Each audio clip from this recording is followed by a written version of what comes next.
What's going on, guys? Welcome back to the Contractor Secrets podcast. In today's episode, I talk to you about principles in business that I've learned, lessons that I've learned, situations that are going on in my business that I think that you could draw from and hopefully refine your process, your system, your standards. Just went for a drive and decided to hop on the pod and give some value. It starts right now. Contractors all over the world are wanting more time, more freedom, more impact. The way we do this is through implementing systems, processes, standards. Welcome to the Contractor Secrets podcast. Here we hit business strategy, coaching, mindset, motivation, the tools you need for success. So strap in, listen up, and get ready to grow on the Contractor Secrets podcast. What's going on, guys? Welcome back to the Contractor Secrets podcast. I am on the go, and I'm going to give you some value today. I want to talk to you really about some business lessons that I've learned, things that I think that you could take in your business and utilize effectively. First thing I want to talk about is the differentiating factor. What is different about you? I think you really have to understand the art of building relationships when you walk into an estimate. You have to be able to read body language. You have to be able to assess certain wants, needs, desires, fears. You have to tailor every single estimate. And by estimate, I mean your presentation, how you go about asking questions, how you go about your tonality, how you go about really the dance to each individual customer. Here's an example. I did an estimate today. I'm out in the field, and immediately I had what felt to be like some pushback from this lady. I mean, off the bat, she received our automated text message from Dripjobs. I made a mistake. I booked it for the wrong day. I clicked the wrong button, and she got that message, and then I realized it. I changed it, and then Dripjobs sent out a text message to her saying that her appointment's been rescheduled. And this lady left me a voicemail over the weekend, just like so upset about it. And, I was like, hey, listen, I'm sorry. That was my fault. I picked the wrong day, and then I changed it. And, long story short, not off to a good start. And right off the bat, I'm thinking, man, like, oh, this is not someone I want to deal with. Like, she really kind of sounded kind of rough. But, I took it on the chin. I'm like, all right, let me go to this estimate anyway. And I get there, and, like, I could just tell, like, her defense was up, I mean, she was the 2001, Ravens. She was just really tough. I could tell that, like, super standoffish. I kind of had to, like, really, like, poke her a little bit to kind of get her to open up. And come to find out, because I was diligent in trying to win her over and just kind of being personable and, like, just being, like, so friendly that you couldn't be mean to me. Come to find out, she had just had her roof installed, and the roofers it was just a terrible experience. Like, she had gotten in arguments with, one of the crew leaders. They were urinating, outside of their vehicle. They were cussing. And there's apparently this community next door where there's this little, autistic little girl. And, it really upset her that, she could have been exposed to the language. And, like, this lady had, like, a level 10 bad experience. And, immediately I kind of just said, I'm really sorry about that on behalf of that team. I'm sure you didn't really get much apology, and I can see kind of why your guard is up. And I got her to laugh a little bit, and I said, you got to understand that this is a great time to talk about cost and value. I want you to understand that you're not just getting a paint job. Those things that you're mentioning are things that we actually spend time talking about as a team. We spend time focusing on the experience you have with us, not playing obscene music, not cussing on the job site, being cordial, respecting your home as if it's our own. That's our motto. We treat every home like it's our own. And I want you to know that I care about that stuff. And I was just being honest, And, it got her to open up a little bit. She was laughing by the time we left. And it's like, at the very least, like, I got that lady to trust me. And what I found is my driving force in business is that right there. Is like what I put my name on. If you do anything in business, you got to understand that your name is on it.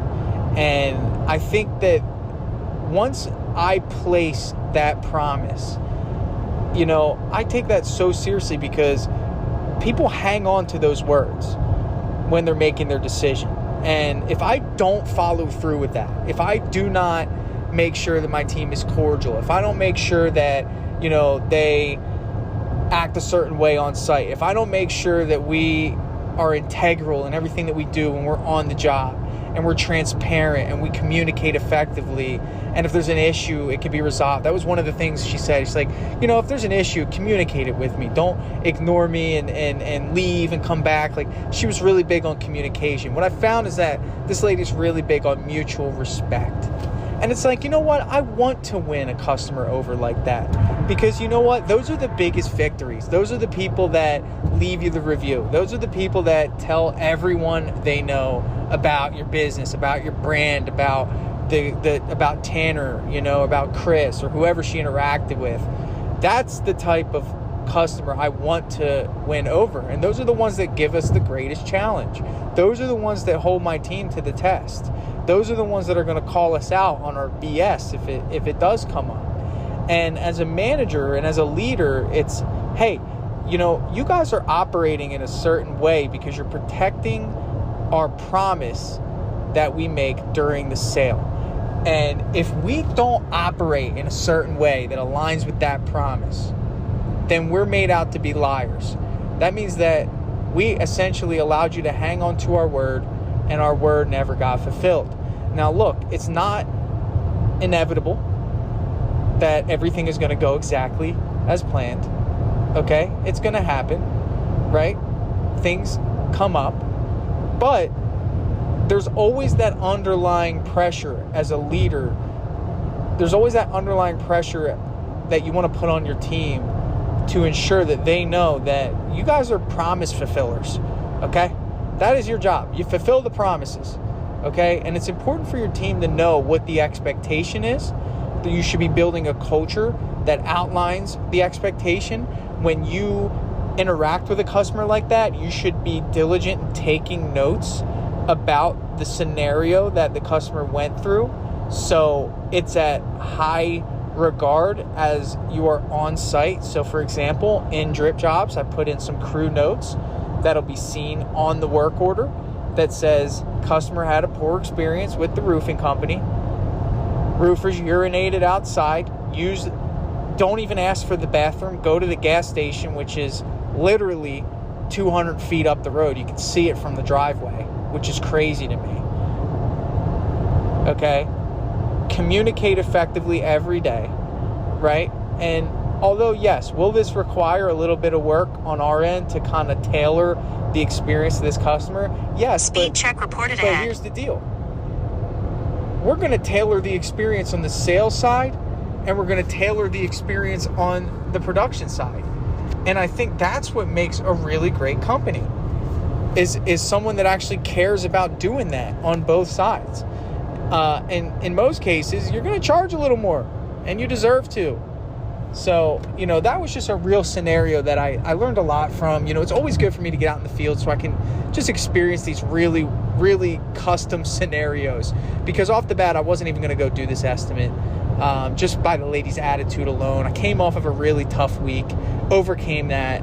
But business is tough. Get used to it. But it doesn't have to break you. I put out a post not too long ago. I think it was like a week ago. You may have gotten an email from me. It was a little story that I wrote about the pressures of business and how the business is essentially your identity until you put others in place to share the load. You might be listening to this and you probably have so much weight on your shoulders because you have to do everything. You got to get the paint. You got to order the paint. You got to do the painting. You got to do the invoicing and the estimating.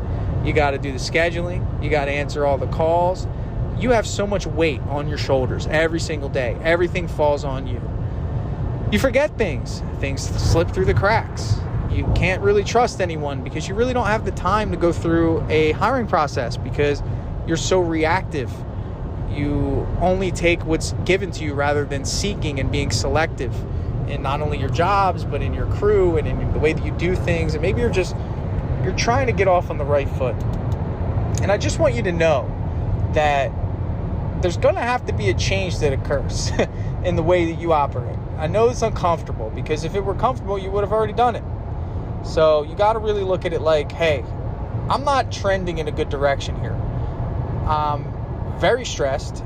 Every day I wake up and I really don't want to do what I'm doing. Not because I don't love what I'm doing. I just don't love the pressure, because no one wants pressure. There's enough pressure in our family life. There's enough pressure at home and all the things that we got going on. And we have the demand of customers and sales and marketing and navigating the waters of business. You cannot do it alone. So I'm going to give you some principles here that I've learned in business that I think you're going to need to know. The first of which is, and don't look for these to be politically correct, okay? I'm not going to give you like principles that you can quote. It's just going to be off the top, just some things that I learned that I think are going to be effective for you. The first of which is, generally people will do good if you do good by them, okay? Now, if you've had some people in your business that screwed you over, didn't show up, sucked at what they were doing, lied about how good they were just to get the job, made you look bad, you got to understand that that's like a bad sample data, right? You got to be tough on yourself. Reverse engineer how you even found that person. Reverse engineer the process you took them through. Reverse engineer the training process. And then be honest with yourself. Say, whose fault is it that this person found me? And you're going to have to be honest and say, it's my fault.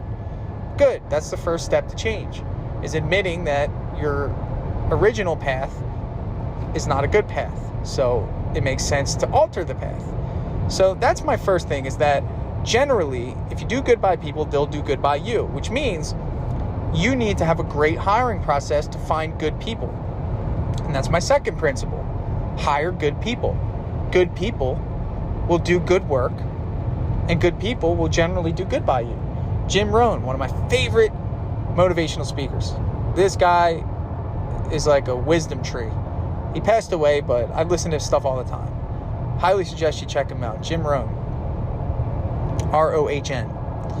Phenomenal. Anyway, I think he got a compliment as a sales leader. Somebody said, hey, you have the nicest salespeople. And he's like, they said, what's the secret? And he's like, I just hire nice people, and it's like, that's half the work. So we know this hiring for character is a sustainable practice, Chick-fil-A style, okay? Hire the nicest people you can find, and half the work of managing people is already gone. Simply because you're hiring people with character, you're hiring people with values that have something to lose. Here's another principle for you. People that have something to lose will offer you something to gain. They care, okay? They don't want to lose their job. They don't want to digress. They want to progress. They want to achieve things. So make sure that you find people that have something to lose. Typically what I found, just observing, not judging, people with a family or a significant other turn out to be the best applicants. I don't use that as a decision-making metric.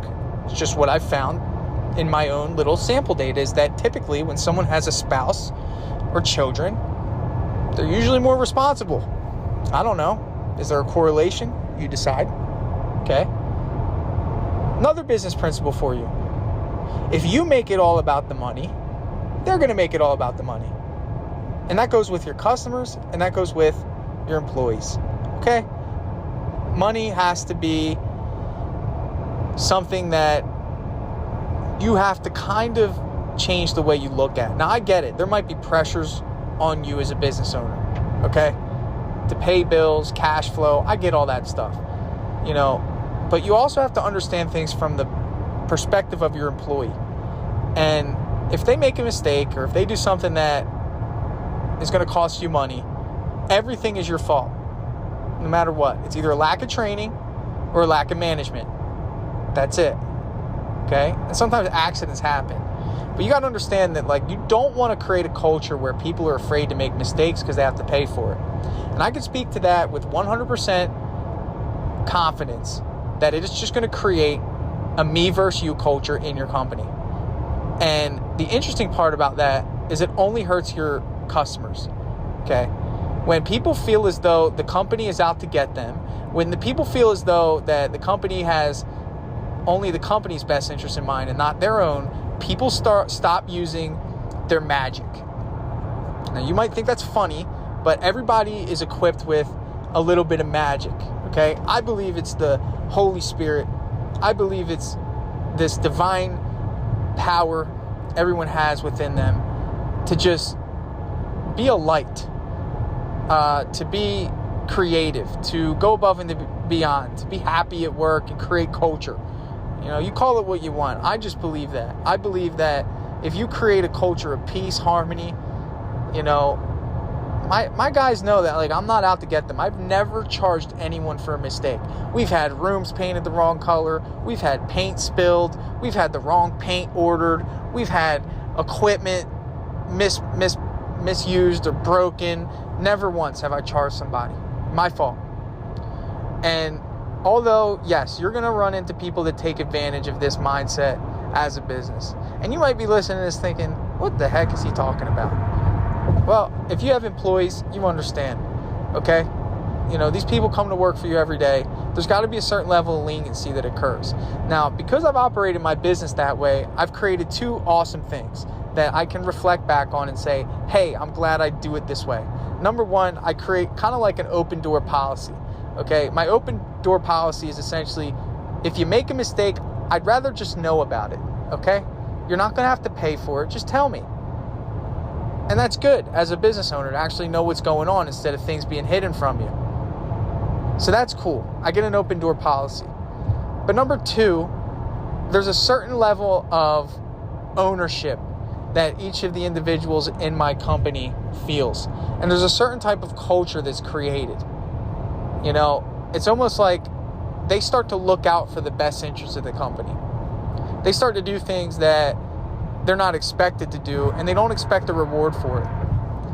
You know, it's almost like they treat the company as if it's like a safe place for them, and the company isn't going to pull out from under them, you know, and they want to grow, and they want the company to succeed, and they're not out to get hours. You know, somebody told me the other day in a breakthrough that they're worried about their employees stealing hours. And you might have heard this one, but I was like, dude, you created that culture. Because you're probably chomping on them for keeping their hours and, you know, being stingy with the pay. Dude, my guys work 36 hours a week. That's how much they work, literally. I mean, they get free paid lunch, you know. Sometimes they cut out early, you know, but they get their stuff done, you know. Everybody gets a full week, no problem, you know. There's plenty to go around. Be a better salesperson, you know. That's the mindset is, you know, I want there to be an abundance mindset in my company. And I think I've done a pretty good job of creating that. So back to the main principle of this is don't be stingy with your money. And you know how that could be with customers. You know, give away a few little things here and there. You know, a beautiful principle that I heard from Jim Rohn, or as one of them, I kind of lose track now of who says these amazing, you know, principles, but I listen to them and I try to implement them because, you know, there's a lot of wisdom behind them. And it's like, you know, if you want to be successful, just do a little bit more than what you get paid to do. And I like to turn that around and say, if I want people to be successful in my organization, I want to do more for them than what I'm expected to do. I want to see if that works. And that means give a little more. That means, you know, be open a little bit more. You know, I had a guy text me, one of my employees, awesome guy. He's from Hawaii, really nice guy. And he's like, hey, you know, my grandmother's coming into town. You know, I'm sorry for the early notice. You know, do you mind if, you know, I take off a few days to take them to this, like, resort or something? And, like, the way he asked me was, like, he's used to, like, having to, like, you know, do this with previous business owners. Like, where it's like, I don't know how I could look someone in the face and deny that request. Like, I'm like, yeah, man, just, you know, next time just give me a little bit more of a notice, but, you know, go have fun, man. You know? Because I remember what that was like. You know, if I had something come up, I worked so hard for this company. I had something come up And I'd be like, hey, I need these few days off. Do you mind? It was like, no, we got to hit our deadline. And it's like, there's a time and a place. As a business owner, you need to be resourceful and look out for your team. Obviously, if the whole crew wants the same week off, we're going to have to have a conversation. But what's interesting is that everybody would mutually understand, because it's like, oh, yeah, well, Tanner will be screwed because no one can work. But, hey, you know what? I got the resources, Go, have fun, man. We'll figure it out. This isn't a prison. You're free to, go do what you want. Have fun, man. You deserve it. That's kind of the culture that I want. And what's cool is that people usually stick around. I have 12 amazing employees now. They're great. And it just makes my life easy. But I also try my best to go out on a limb for them. And it's this mutual thing where, like, I feel like I work for them, and that's okay with me. Like, I want to make their jobs easy. I want them to have the best equipment. I want them to work for the best customers. I want them to not feel overwhelmed. I don't even ask for things that I wouldn't do myself unless it's like 100% necessary. But here's an example. Like, if we're lagging behind on a job, very rarely will I ask anyone to stay beyond 5 o'clock, even if, like, staying till 6 or 6:30, we'll finish this job. Like, that to me isn't, like, important. I care. I want them to go home on time. I know they got kids, they got families, it's like, so, look out for your employees, principle.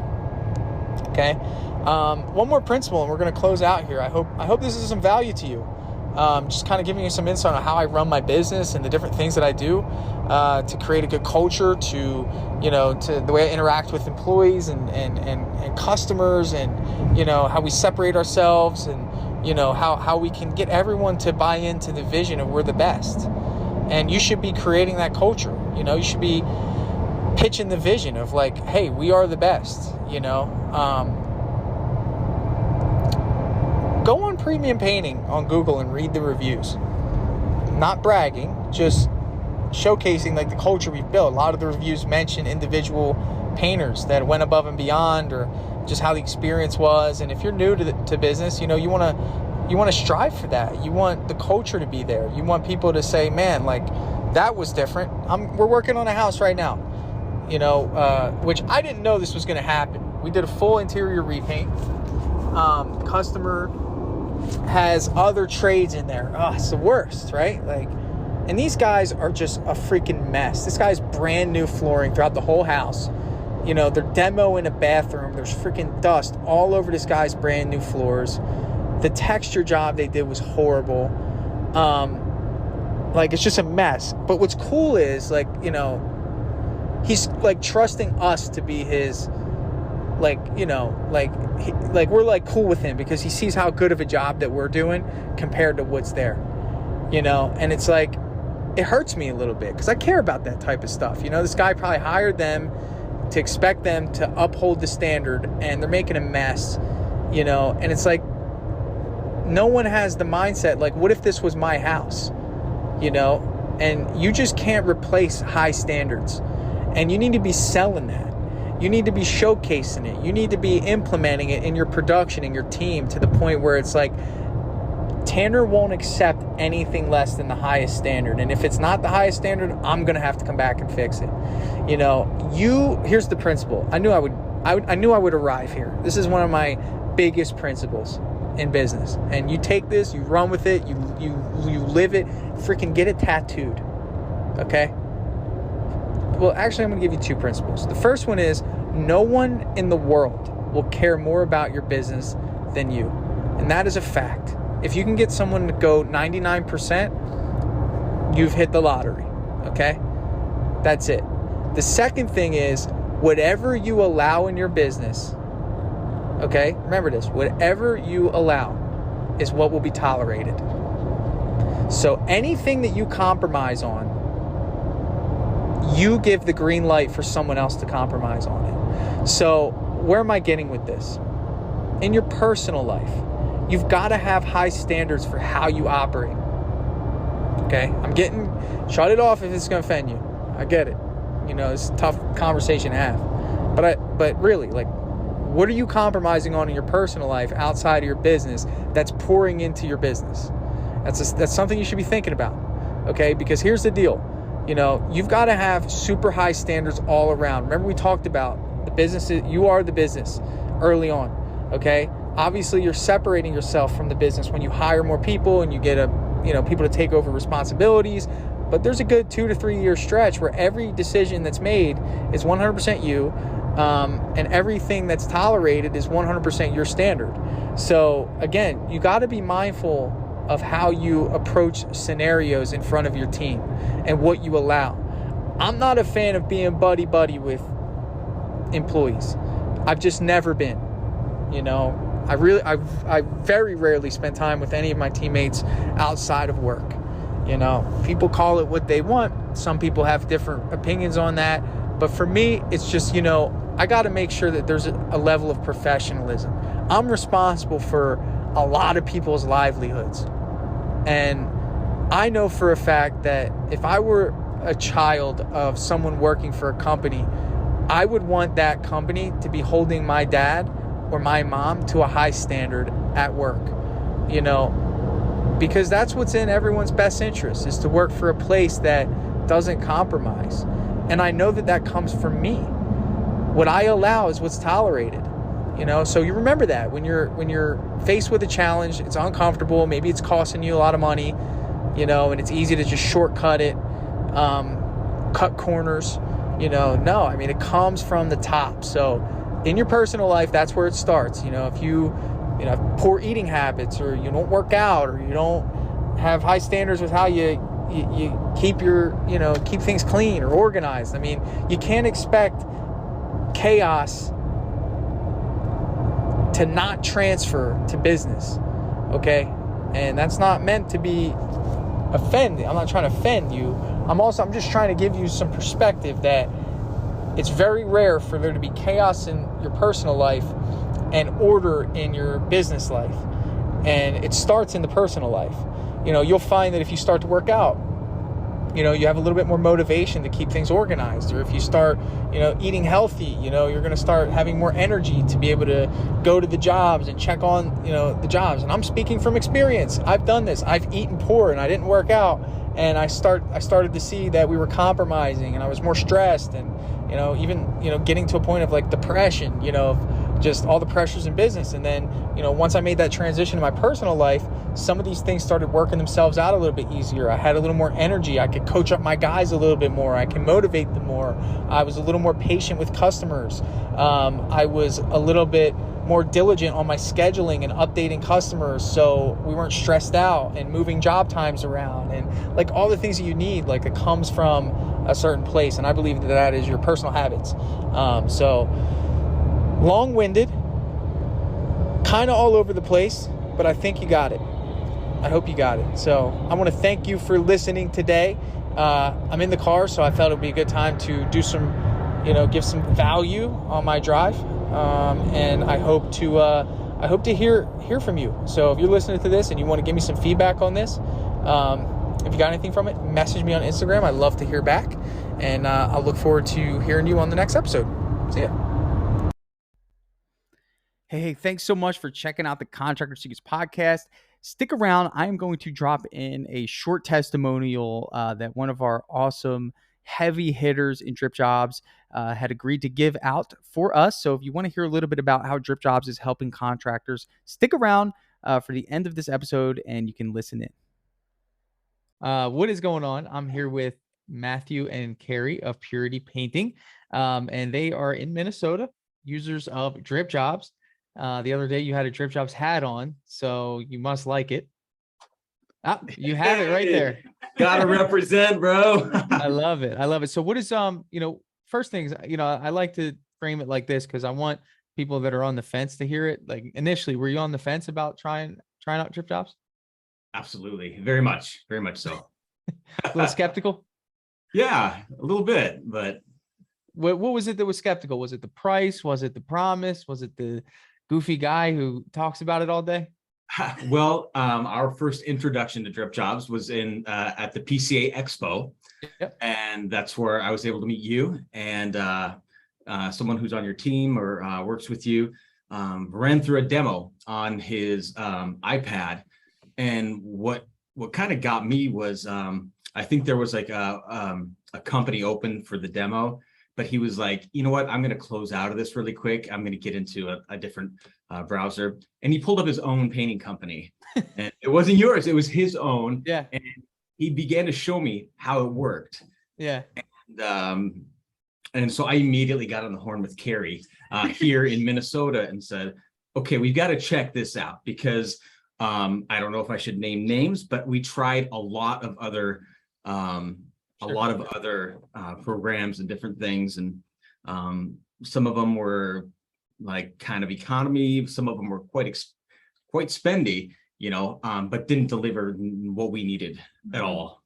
And so we tried like 8 different things, and then decided to give Dripjobs a whirl. Yeah, love it. And then the rest is history. Exactly. Yep. What is it that you like about Dripjobs the most? Like, if you had to sum up something, what does it do for you in your business? I'll go first, and then I want to let Carrie answer it, Yeah. because we both use it probably equally as much on multiple devices.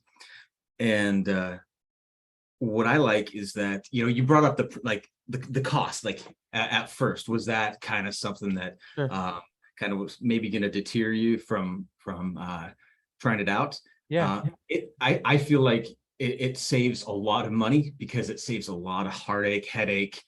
It just is easy, like made by a painter for painters. Sure. Absolutely. It's just easy to navigate. And even in the few short months since we've been using Dripjobs, I guess since March, I believe, you've rolled out a ton of new stuff that just makes life even easier. The Google integration, wow. You just talked to us today about kind of a hack for Company Cam, which we also use, which we also signed up for down at PCA Expo. And then you mentioned that you're going to work on something that's even a little bit more direct going forward. Yeah. And so it just works great for us. Yeah. It makes things quick and easy, and it's easy to follow. It was hard for me. I'm pretty ADD to always follow up and say, hey, could you give us a review? Or, I just want to let you know that we're on our way to your job. And so on and so. Love that. Long Yeah, answer. that's great, man. It's a good answer, because it's important. Everybody does business different. And, kind of spearheading this project of Dripjobs, it's like, man, this is people's businesses, right? Your whole business is on that thing. And what we want to do is just make it to where it's almost like you have an employee full-time, 24/7, just like, hey, here's the information you need at the exact time you need it. Hey, this is the follow-ups that I did today. Hey, we just got a proposal accepted. Hey, enjoy your vacation. I got it from here, right? just yesterday, I sent out a few like before bed, and woke up to a couple of deposits. Oh, dude, there's nothing better than that, right? Yeah. And we had apparently hadn't set up like having our clients kind of cover the costs of those transactions, but it's deterred nobody. Everybody wants to pay on a card. It's so easy. Easy. It's so much different than driving trying to go get Square or PayPal or anything like that. Exactly. Yeah, it's great. And Carrie, you had some thoughts on that? Yeah, so it has just streamlined our CRM. It is just like taken away so much headache of like, okay, who do we need to go schedule a bid for? Who do we need to actually go to the bid that's already scheduled? Who do we need to follow? It's like, instead of having all these things out there, it's just all right in front of us, which has just been a lifesaver. I tell people this all the time in the demos. It's like my new line. It's like, listen, Dripjobs is not going to do anything that you're not already doing or trying to do. And it's like all those buckets just represent like where your customers are. Dripjobs is just showing you, and then it gives you some like sense of, do you guys feel like you're a lot more in control like of your business? Like you kind of like see the big picture. Yes. Yeah, much more in control, and saves us a lot of time and headache. A lot of time. Right. Yeah. Something as easy as like just clicking into GPS to the address on an estimate, right? Exactly. Just takes you right there. Yeah. That's good. So you guys saw the new update. What do you guys think? Has it been helpful? The new update, like the Google? Google? The new update, like the Google and the different events? Yeah. There's a lot to it. And even little things like the forms that you can, have on there and you just click and it's already there. Or like we like to give like a little PDF of like, hey, here's some duration exterior satin that we're going to be using, and they kind of get to see that and like what that's like. I just click on it and it's already in there. Yeah, There's the so template. Yeah. that are kind of preloaded, Yep. but you can you Customize. can crank things out much faster Mhm. Yep. without re-uploading things, uploading Well, then you're gonna photos. love that little company cam thing I did, because when you told us that, I'm like, oh, I got to show them. I forgot to tell you. Yeah, no, I saw that on Facebook this morning, and I need to Yeah. look at it again and give it a whirl. Yeah. So I think you'll save a lot of time there. But listen, guys, part of this was just just saying hello. And I thank you for your time today to do this. And really, the goal is to grow Dripjobs and create more cool features. We have a lot that we're working on. Last I always end it like this. Hey, what's one thing you would tell somebody that's on the fence right now, who's maybe just starting their business or doing it on their own, and just there's a bunch of stuff all over the place? What would you tell them? Give them some advice real quick. I would say, like, to them, give it a try, because you'll realize within just the first day, it's going to save you so much time. Yeah. And the time is the most valuable asset we have. So It pretty sure good is. And I would say the same thing. If you're on the fence, just go for it, because it's something that whether you're just starting out and you don't even have like any capital or anything, or you've been doing it for a long time, it's just going to be it's like having another person working for you and doing so much work for you. It's well worth it. We're excited for anybody else who's going to join. Yeah. It seems like what's also great, I know you probably got to get off here, but there's a community of drip jobbers, online, and people are sharing things, and it's almost like there's an energy around it, I agree. That's just really great. And you guys clearly take pride in what you do and do great work. I love it. Yeah, it's the culture of Dripjobs, and I think it's there's a lot of growth minded, motivated people, and they're trying to hit different heights in their business. And you guys know that if you listen to anything that I put out there, it's legacy. We're trying to build a legacy, trying to build a business that can be scaled, maybe sold, or who knows. But we got to have good software to do that. So you guys are awesome. Thank you for giving me the time today and sharing that, and it really means a lot. All right, take care, Tana. Yeah.